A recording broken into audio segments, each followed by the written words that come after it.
Hi guys, this is Sorcerer Zero, and we're here with Beery Good Tidbits. This is our brand new show. I'm here with my friend Strategos. Hi Strategos. Strategos came to help us with the new show. We are all about discovering and rediscovering recipes that are culturally significant, historical lost, and combining them with beer and wine and all kinds of things that you and I and everybody really loves. So, Strategos, tell us about the recipe that we're going to do today. Okay, so this recipe is from 1545 England, and it was, they call it a stew in the manner of across the sea. Yes, across the sea.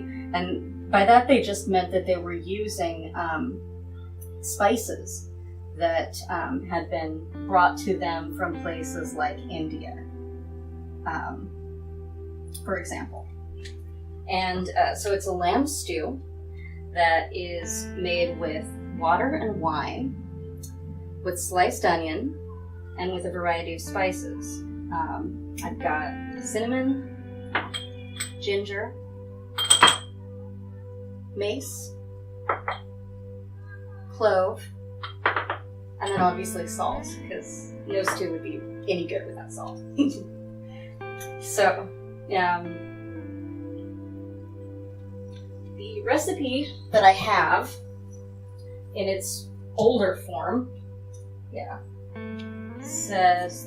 has its description as to take a pottle of fair water. A pottle is actually about half a gallon. We don't have nearly enough meat for that, so we're just going to kind of take down the size on this a little bit, probably do about a pint each of water.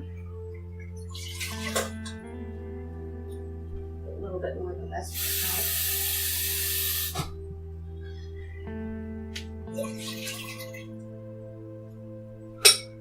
And as much wine.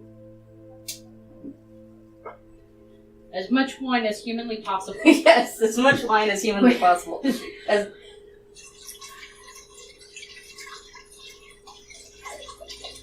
And for the wine, we actually had a really good deal from Corvallis Brewing Supply. Hi, Joel. This is a Pinot Noir from France. And we know the Henrys really liked their French wines. Pinot Noir is actually pretty close to Burgundy, which is a lot of what Henry would have been drinking. Although he really liked beer too, so we'll see. We'll be having some beer later in this episode. We'll definitely be having some beer, but wine actually, yes, wine went into a lot of dishes.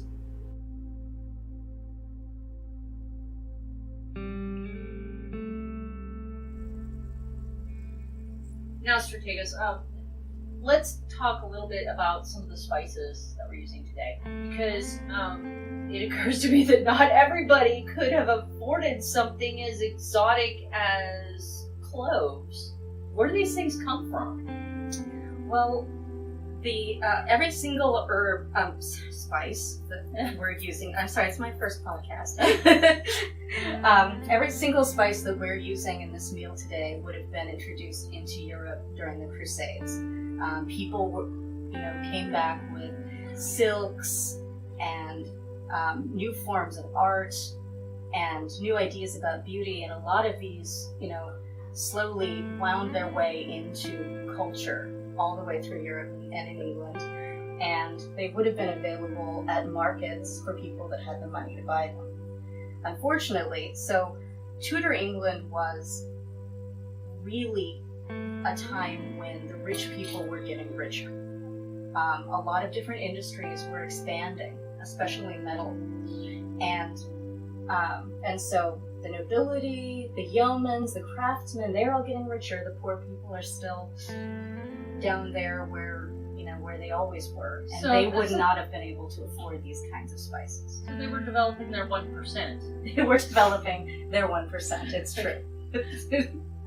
What did the poor eat? Well, the poor generally ate one meal a day, and it would have been either a form of wheat and barley bread or probably something like a porridge or millet. Millet soup. Now, I know we must be extremely rich because we buy our bread pre-sliced. And, hey, I see windows over there. yes, we have windows and we have carpets, and we actually have some fairly nice clothing here. Yes, very nice. This must have been a status symbol. The clothing must have been a status symbol too. Absolutely. What people could wear and what colors they could wear, what dyes they could use, those were all based on social status. I think, isn't it true that the purple velvet, the deep velvet purple, was actually a royal purple, and only people of nobility could wear it? I believe that's true. I also know that in a lot of I don't know if it was still true by Henry's era, but I know that for a while only nobility could wear black. Oh wow! Yep. So it wasn't always just a mourning death thing. Yeah, absolutely. Oh wow, that's pretty cool. I know you might have noticed that we're both wearing some beautiful Black. black, yeah, and hot red lipstick. Beauty treatments were another thing that separated a lot of people. You probably wouldn't see peasants going around attempting to lighten their skin and their hair so much. No, absolutely. Because I know it. Yeah, the bright red lips, the very pale makeup was really in. I don't know where that came from, but and it seems a little ridiculous to me. If you tanned, it meant you had to work outside. If you were sense. tanned, you had to you had to work outside. So it was only the really rich, really high profile people that could stay inside all day. Yeah. And keep themselves really pale. Well, I got a few things together that at least I think mainly ladies would have used. That's very beautiful. I'm gonna ask you to hold this. Absolutely. Gigantic. Hold this gigantic thing of olive oil. Here are a few things. Lemon for the hair. Lime as a skin, as a pre-treatment, as pre-skin treatment, and then they go out in the sun to lighten up their hair, but they protect their skin. Almonds. These were used a lot in the actual makeup. That would be like really white, like almond powder. Almond powder. And also as a skin scrubbing. Roses would be turned into rose water in order to hide the smell. Yes, because I'm sorry, but under all those clothes, you really didn't smell very good. Oh yeah, if I was wearing that dress, I would just be sweating up a storm right now. Yeah. It's hot in here. And the olive oil for both skin and hair. And they would sweeten the olive oil for their hair. I'm not sure why. I couldn't find an answer to why they would actually put a sweetener in there. Maybe just for the smell? I don't know. Yeah, maybe for the smell. And I mean, the olive oil, obviously after a while, would go rancid in their hair. But it would the olive oil would protect their hair from the light a lot. And which is at completely cross purposes with the idea of putting lemon juice and sitting out in the sun. Yes. And the rose water would just smell good, and it tightened up the pores so that, you obviously didn't try not to sweat as much. Yeah. And then the spices go into the food. I know this is the mace, right? That is the mace. Mace is actually the outer part of nutmeg. So they had to have had nutmeg too. They did, absolutely. And they would have used it. I think they just used it for different things. I think they tended to use mace for savory dishes and nutmeg for more sweet dishes. Yeah, it's odd that one spice can have two different flavors. It's pretty cool. All right.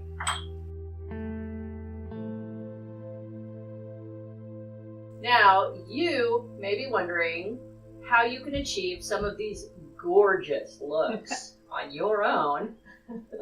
Well, I'm going to talk about that a little bit, and we can describe what we've done. Now, we know our basic, we have basic foundation. A lot of women and a lot of men, perfectly okay, use these on a daily basis. Now, to get a bigger, more dramatic use of the foundation, if you just use powder foundation instead of liquid foundation, try this. Wet your face, dry it, then put on a little bit of lotion. And let the lotion dry just a little bit. Then put on your foundation. And you'll notice a significantly brighter look to it as the powder sticks to the lotion.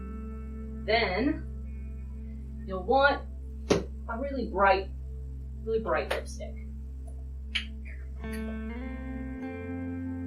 This is probably the brightest red lipstick I own.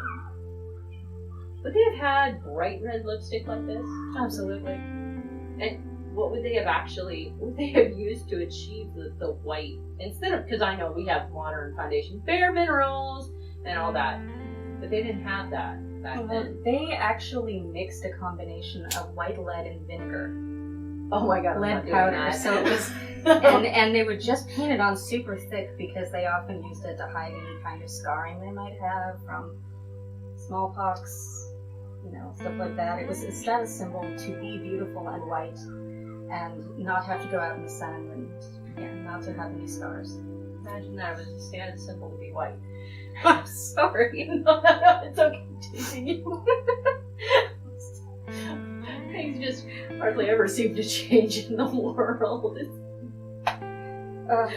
No, but the red lipstick actually really does look good. Although I thought they didn't do anything to their eyelashes. They actually did. They actually did get some of the darkening rouge kohl that was used in the Middle East, and they would use kohl on their eyelashes. Although, because it was so, in fashion to be blonde at the time. Yeah. If you had naturally light eyelashes, you probably wouldn't have added any color to them. Yeah. Oh wow. Yeah. That makes. So here we are again, and we're going to cook. So now we are going to begin cooking. Yes, we're going to begin cooking the lamb stew in the guise of Beyond the Sea. We're just adding our chopped lamb into wine and water. Now remember, we added wine to water. We didn't water down the wine. No, exactly. And then never adding do that. Lamb to it. Yes.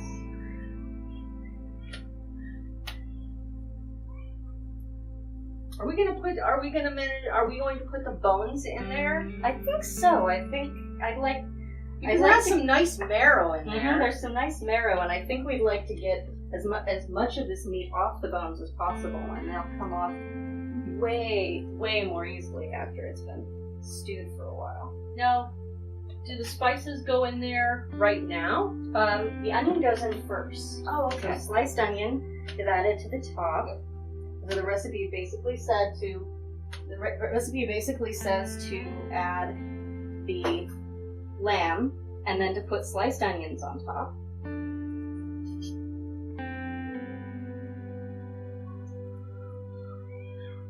Just a lot. It says the recipe specifically calls for a lot of onions. So ask and you shall receive. Ancient recipes. Yes, please.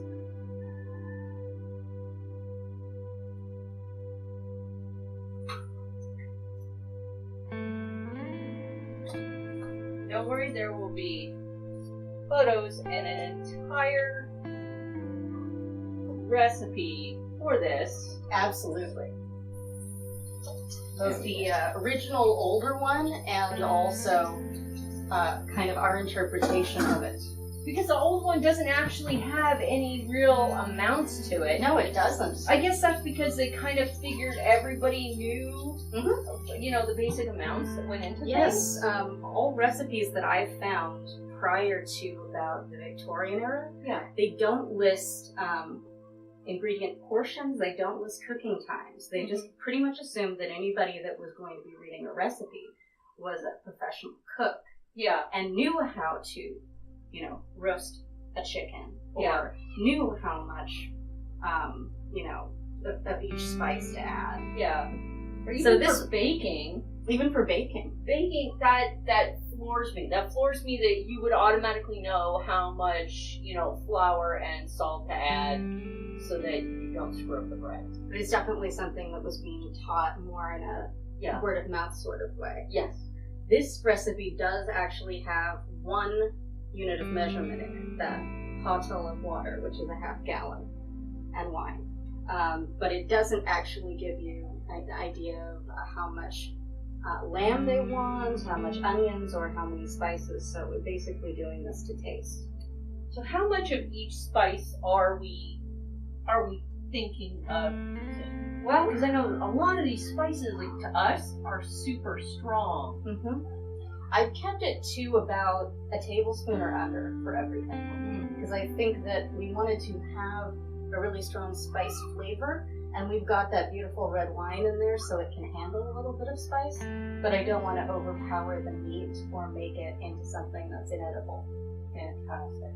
So I've got a little under a tablespoon of cinnamon here, and we're just adding everything all together right now. Go ahead. Got about a tablespoon of ginger. It smells so good. It smells so good. The mace smells sweet to me. Yeah, it almost, but it also almost has like a little tartar aroma than nutmeg does. Yes. In that sense as well. I've never actually tasted mace. Because it actually just comes It's actually really quite savory. Yeah, it actually comes It's from delicious. the fruit around the nutmeg, so... Delicious and beautiful. This is some ground clove. I don't know if the original would have been using whole or ground cloves, but in this case I think it's just a little bit better for us not to have to worry about biting into a whole clove.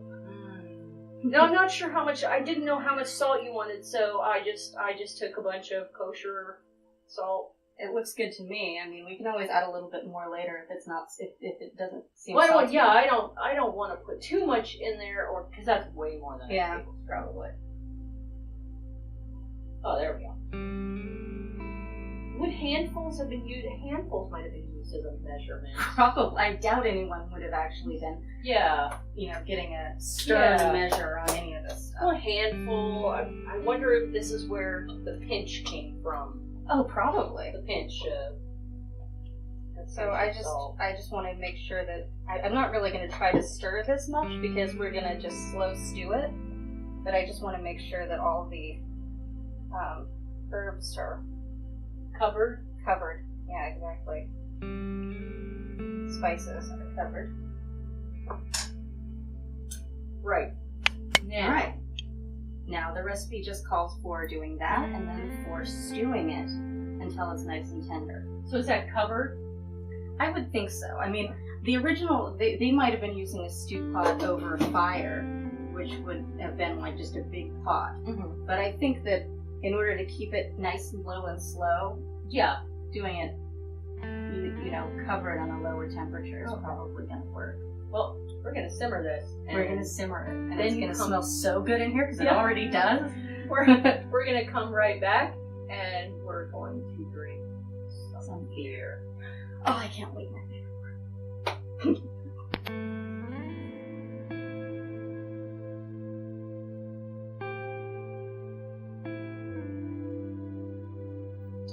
Well, it's time to get to the beer. It's the good part. Now, as you can see, we've already been imbibing a little bit. A little bit of homebrew, a little bit of wine. You know, you can't cook without drinking some of your own product. You can, but it's not fun. No. Don't go sober. It's no fun. Now, these are approximations of what you might find in an older kitchen. I think literally everybody drank beer.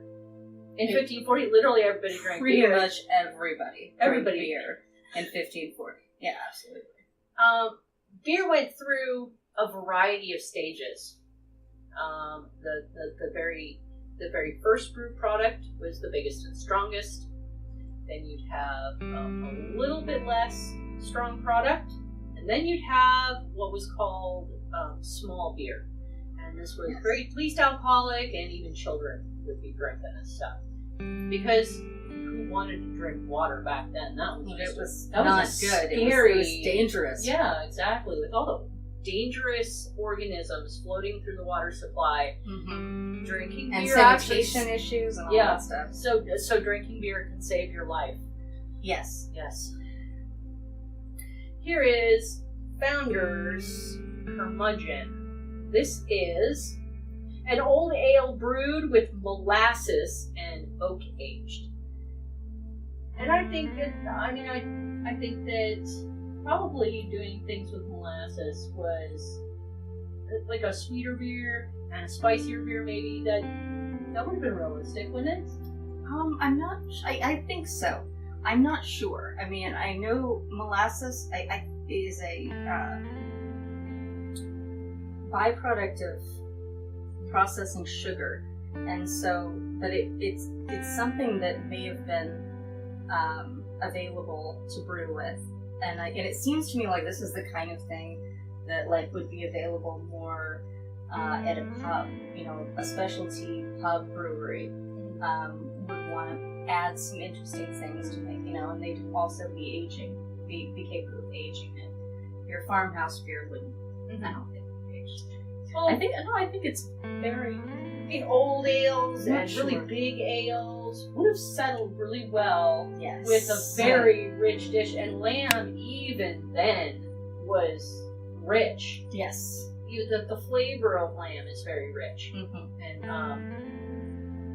we really need to try this out so that I really desperately need to try it out and see how authentic it is. So let's see what's so curmudgeonly about Founder's Ale.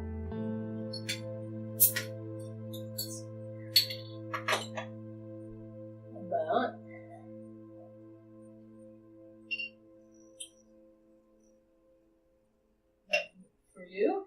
Oh, thank you. Caramelly color. Yeah, it's gorgeous. Like that rich brown color there. And as always, Very Good Entertainment does not leave its producer out because we appreciate our producer.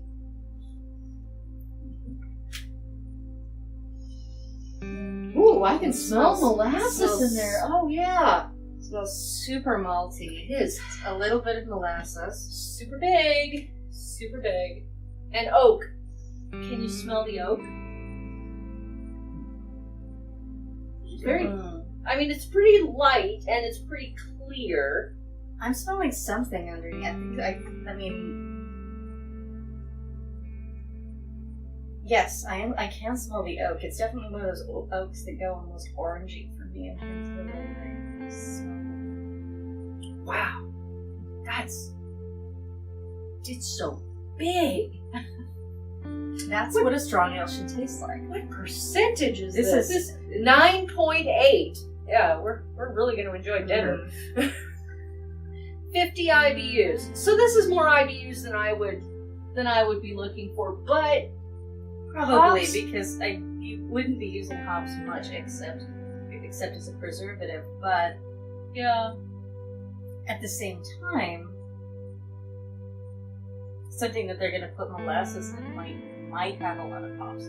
That's true to overcome all that because sugar. if you were gonna age anything in that time, they didn't have refrigeration, so they need the hops. Absolutely. This is actually really delicious. It's really big, caramelly, and It's super caramelly. super caramelly. It really tastes, I mean, like, to me, this is like the definition of a strong ale. Like, Yeah. it just has that really full, really rich body where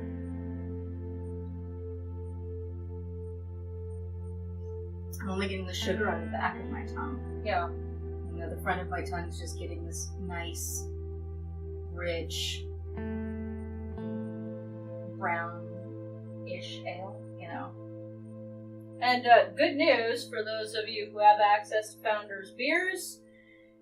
This is not intended for only the rich. These small bottles actually cost me about $5. It really wasn't that expensive at all. I think probably for a 6-pack it might be a little expensive, but if you're out for just getting one, it's pretty reasonable. But wait, there's more! This might actually be available to more people than Founders Beer's Old Stock Ale. This is 2017. This is a non-oak barrel-aged one. The oak barrel-aged is significantly more expensive. This is 12%. So, North Coast Brewing Company. That's definitely going to be another one of those first-run ales in terms of... Yes.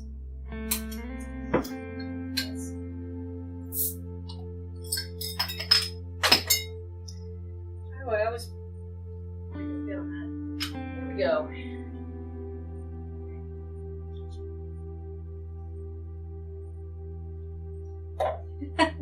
We're deciding the glassware. It's really difficult. And it's extremely important, too. Oh.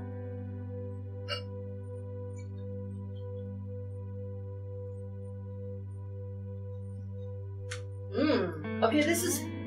Well, this one's actually a slightly lighter color, almost.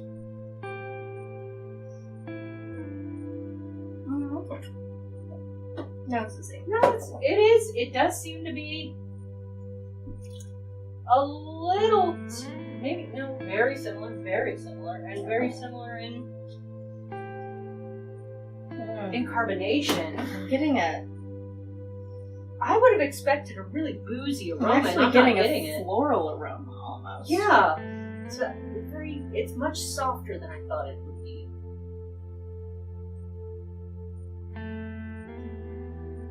This is even sugarier, more sugary than the Founders. Mm-hmm. But it also does taste a teeny bit floral. It But does. this does not, I mean, if this is 12%, it doesn't taste 12%. It doesn't have, like the boozy character of a lot of bourbon barrel. I wouldn't think it was 6%. Yeah. This could be really dangerous. That's As a really strong ale, this would be dangerous. really dangerous. You could drink a tankard of this and be very happy. I think it's really, but then again, if we're talking about the Tudor England, Yeah. I think that the flavor here is very, very appropriate. You've got your dark malts, you've got your, you're bringing up the tankard, huh? Tankard. You've got your dark malts, you've got a really light mouthfeel. I mean, it's silky for a dark beer. Yes. That is an incredible description. Silky. It's silky, smooth, and sugary, and caramel. Very fit for a very rich, expensive dinner. Yes. And this wasn't that expensive. No. Well, it's not in today's day and age. But the poor didn't get to eat meat all that often. They didn't get to eat meat a whole lot. No, they didn't. But they got to drink beer a lot. Yes. So I guess they didn't complain so much about not being able to eat meat. If you missed a day of food, you simply drank more beer. Okay. Well, the monks did that all the time. Like, if you were fasting, you couldn't have food. Yeah. But other than a little bit of red water at certain times of day, Yeah. but you could have beer all the time. So were the restrictions on the monks the same for the restrictions?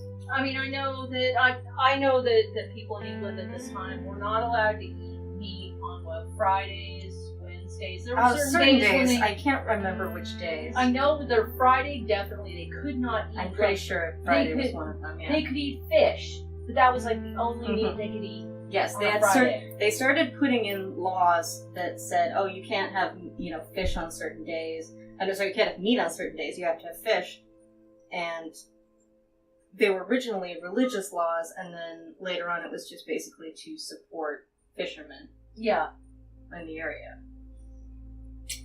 But I don't think the monasteries actually had access to the same kind of foods that they had elsewhere. I think they were probably on a really restricted diet even when they weren't fasting. So it doesn't really make sense to me, the whole prohibition thing in the United States doesn't make sense to me. Why would you restrict people's access to alcohol? And again, we go right back to the religious aspect of it. Well, I don't know if the monasteries in the U.S. ever stopped brewing beer. That would be something to look into historically, because a lot of the monasteries say, oh, we've been brewing beer here since, the 1800s. Yeah. Did they stop during Prohibition, or did they not have to? Well, maybe because maybe they just didn't distribute it. No, they wouldn't distribute it, but they wouldn't distribute it. But it's I don't know. Yeah, it would be interesting to look into, because it was definitely posited as a more moral, religious thing. Yeah, and from time all the monasteries brewed beer. Yeah. I don't know about the nunneries. I don't think the nunneries brewed beer. Nuns didn't get to do any. Nuns didn't have any fun. Well, our last beer is actually probably one of the closest to an actual ale they might have had in England, because it's a homebrew. This is a spiced winter ale, and it has cinnamon and a little bit of clove in it. I guess it's closest to a brown ale. And let me get that. I'm always really nervous of. Ooh, I just do that all day. I don't think this carbonated at all. No. And here again, here's the difficulty with homebrew. And this actually would have been even closer because it's not carbonated. A lot of beers were not carbonated. I'm ready for mine. Maybe not. Go ahead. I'd wash the glass first. Yeah. Well, yes. Although I'm that not would sure also this be is terribly realistic. Yeah. Terribly realistic. Henry probably would have drunk out of something like this. Yep. He would have had absolutely no problem downing something in a liter glass. Why don't you use the tankard? Why don't you use the metal tankard that I used for the water? There we go. All it's had in it was water. Which... That's good. Yeah. That's very much the kind of thing that you might have been, especially even metal, Yeah. We didn't have a lot of glasses. That's good. I love this because you can really smell cinnamon and clove. You can smell the cinnamon in it. And there is a little bit of carbonation here. Look at that. Just a little bit. Just a little bit. There's the danger of homebrew. Sometimes it carbonates and sometimes it doesn't. Sometimes it depends on the bottles you use or the conditions that you keep it in, and sometimes it can actually be just as good non-carbonated as it is carbonated.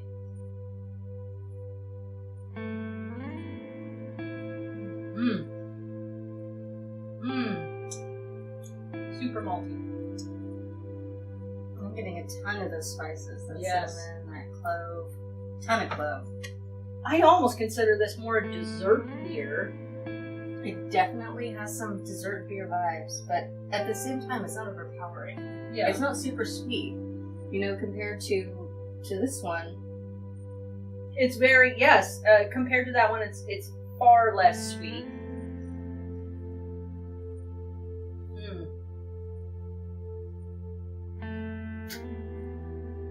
This would have been far more something you would drink to drink.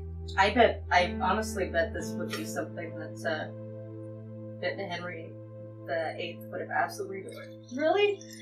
Well, Because he had a sweet tooth, right? Sweet tooth, yeah. If you'd actually like to try your hand at making this was an extract recipe from Austin Homebrew Supply. It's called the Holiday Spice Ale, and it's very easy to make, and it actually was pretty cheap at about $35 for a 5-gallon kit. Nice. This is still bubbling away. Ooh, are you trying it down further? No, it'll be fine. We want it to be done. A simmer, not a boil. We can turn it down even further if you want. Yeah, I mean, it just seems like a little bit more of it than more of a simmer. Yeah, You're just almost a little bit. You're almost at low. That's and it's difficult. It's Just difficult good quality with an pans, electric with an electric stove. Just good you're gonna quality have- pans. Yeah, with an electric stove and different pots and pans, you're gonna find a lot of variation in cooking times. So you're gonna have to make the recipe what you will. Yes. It definitely takes a lot of looking at after, which I don't know if that's actually terribly appropriate for the time period. I think they would mostly have had it in a pot over flames. Yeah. And then at which point maybe they would actually Yeah. have to have been really careful about it, getting the fire up, getting Yeah. it down, whatever, because quite frankly, it's uneven. Yeah. Flame cooking is uneven, but Yes. even with a really good pot. Well, whether you're going to choose a wine or an old ale or a homebrew, enjoy the cooking process. Definitely.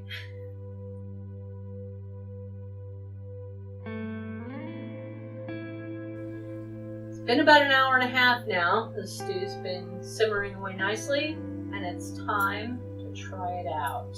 Yes. Let's see if it's done.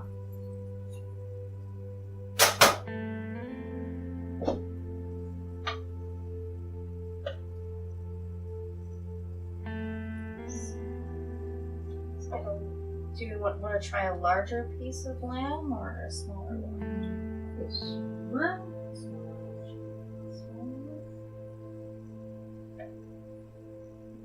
Ooh. Oh, it's falling apart. Woo! There you go. It's okay. I'm gonna do the fingertip thing because it's totally appropriate to eat with your fingers in 1540. Yes. Huh. Cinnamon.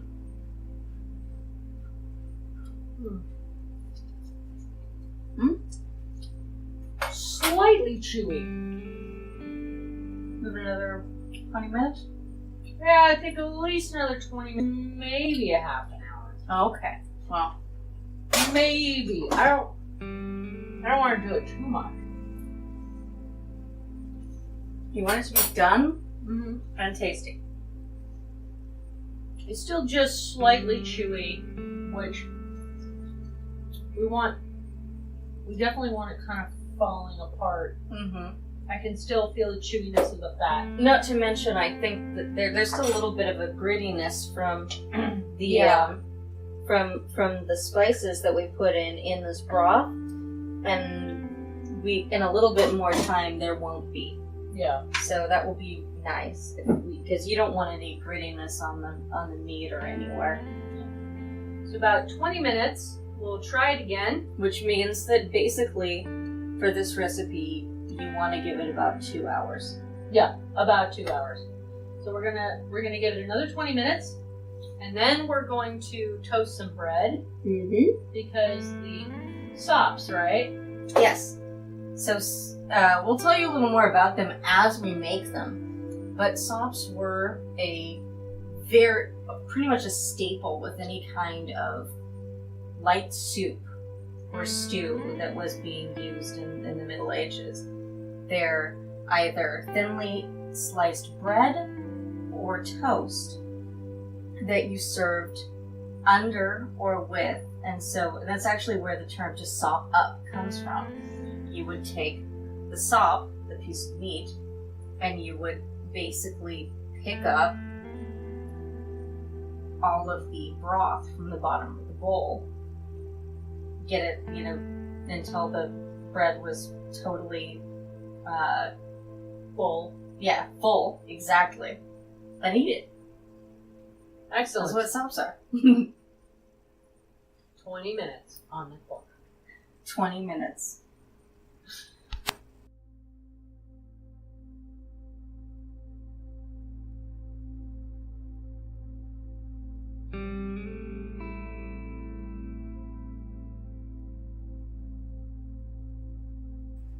Minutes is up, Mm-hmm. and now we're going to try the stew again, and we've got sops in the toaster.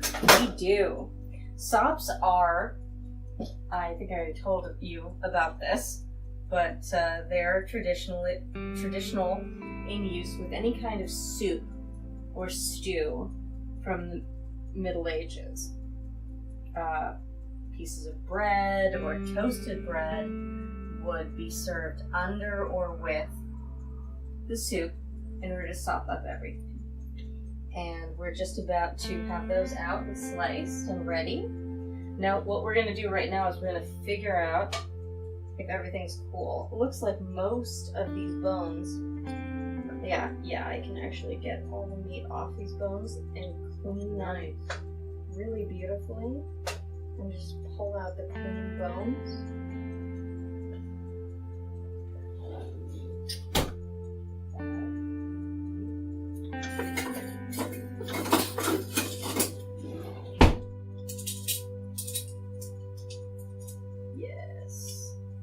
Oh, yeah, it just slides right Yeah, off. it just there, slides yeah. right off. It is absolutely. Can you grab this one too?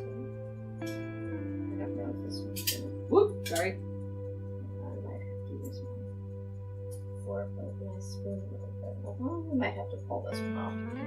Let's go ahead. Oh, I do here. Might need another Oh, fork. No, okay. I'm gonna Another get- fork. Yeah, there we go. There we go. Okay, this is not rocket science, but apparently it is just the way that we are. You know? There we go. Oh, that's fine. That's- We're just not gonna worry about it. There we go. We'll just set it to the side there. Whoever Being- wants to being- chew on a bone. Being derpy with lamb, you know, and that's just what we do. Yeah, there's a couple of round ones in there that I'm trying to find here. Might have to cut this section. Wait, you got it? You're finding it? There You may we go. very well have to cut this section. There we go. There There's should be one. 2. So.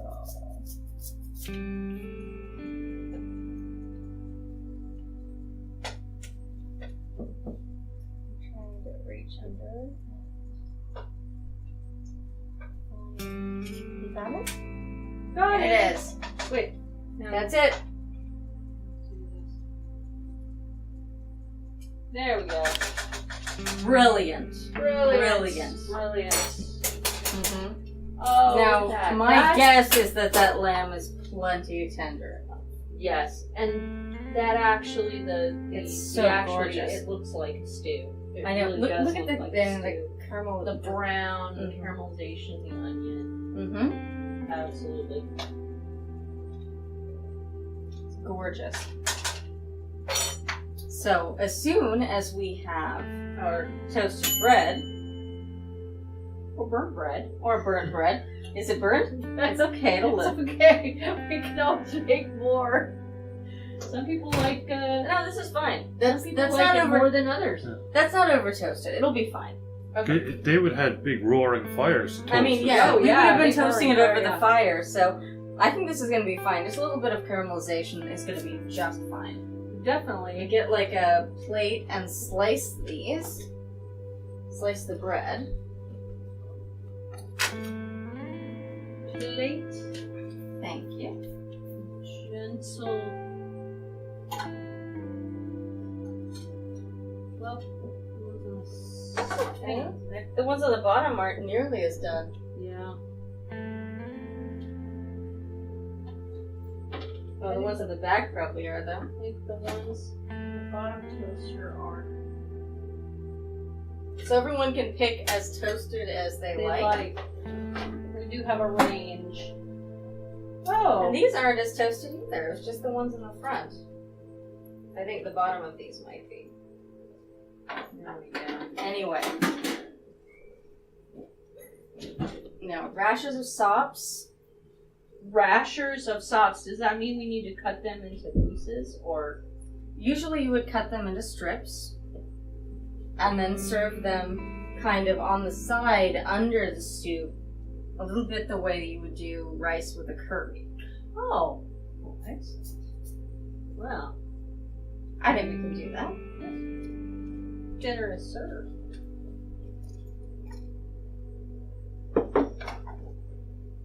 We just need to get all the beer out of the way.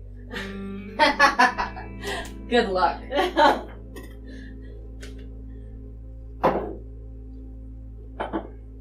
How many glasses does it take to make lamb? Some very smart person in the audience is going to have counted. Get that out of the way. There we go. Alright. So we can. There we go.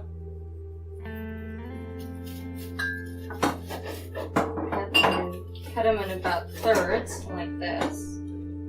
Oh, man. So good. So good. There we go. Oh, yes. Nice. A nice range of toast. I kind of want to try a different amount, a different variety, just to see what actually works the best. Yep. You know, as subs. Because I've never worked with them before.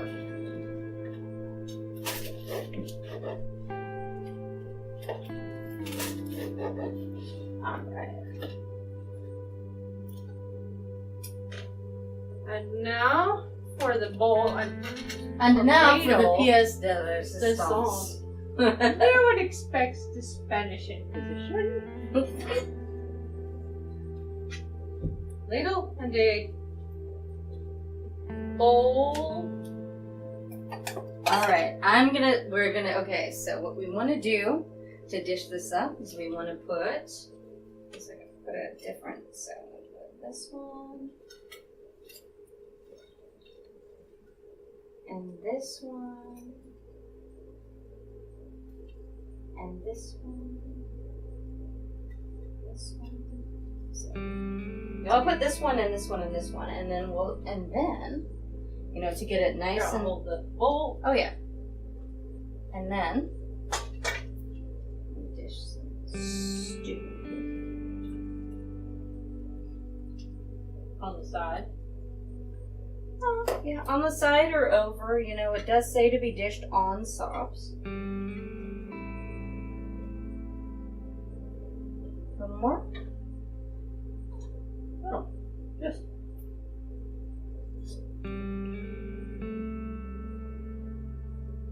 Okay. And I'll add a little bit, and I'll add one more sop on this side to be used at the end. Dinner is served.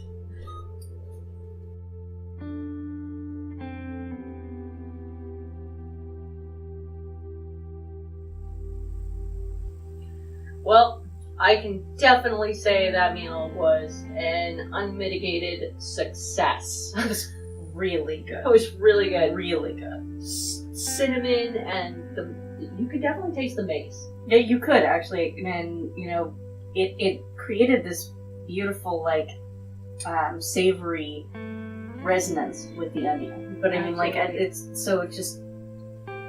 just tasted really good. And at the bottom of the bowl, as you get to the bottom of the bowl, it it totally creates soaked with the bread. So it Toasted. creates it's almost like a gravy, like the bread soaks it up. Mm-hmm. Great.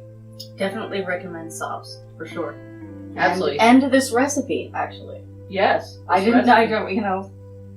It's always going to be an exploration when we do these recipes because I find them and I think, oh, I think that's going to be wonderful. But until we try them, we don't know. Mm-hmm. So this one hopefully the next really one worked. Absolutely, it worked, and I hope the next one is just as good.